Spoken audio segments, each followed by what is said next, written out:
Bonjour les amis, aujourd'hui dans cette nouvelle vidéo dans laquelle on va essayer d'aborder en tout cas une partie qui est très importante concernant le marketing approfondi.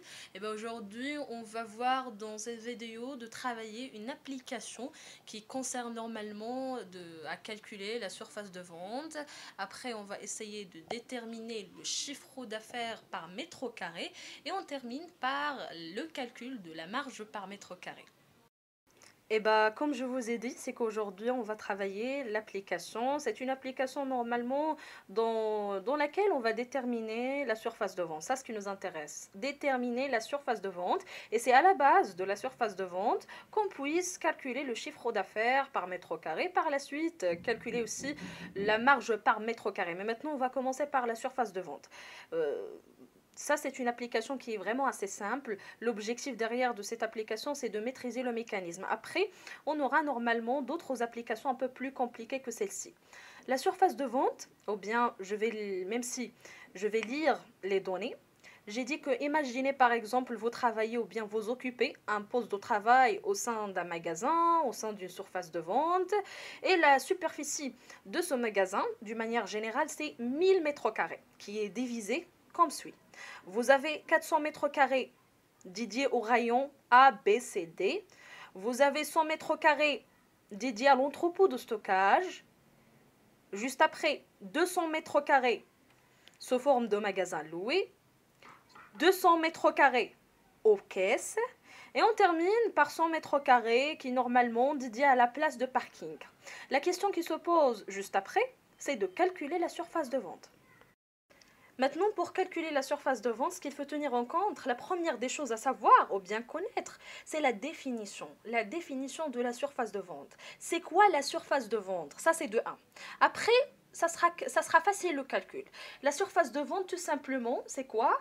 C'est l'espace, un espace qui peut normalement être soit couvert, soit non couvert, affecté à la circulation de la clientèle pour faire ses achats.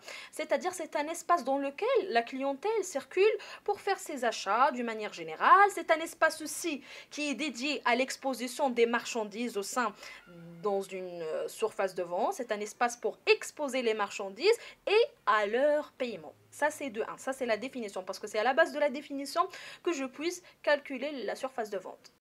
Donc, après la définition de la surface de vente, ce qu'il faut commencer maintenant, c'est de préciser les espaces ou bien les rayons qui sont inclus à la surface de vente et d'autres qui normalement doivent être éliminés tout simplement parce que ça ne concerne pas la surface de vente. On va commencer par les 400 mètres carrés dédiés aux 4 rayons A, B, C, D.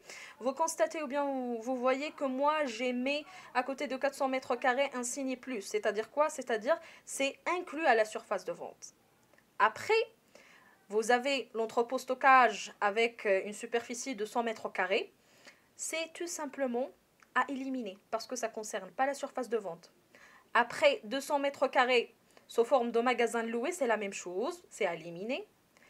La troisième des choses, c'est les caisses. 200 mètres carrés, bah ici, ça c'est à intégrer. C'est pour ça, moi j'ai mis à côté de 200 mètres carrés un signe plus. C'est-à-dire, ça c'est inclus à la surface de vente.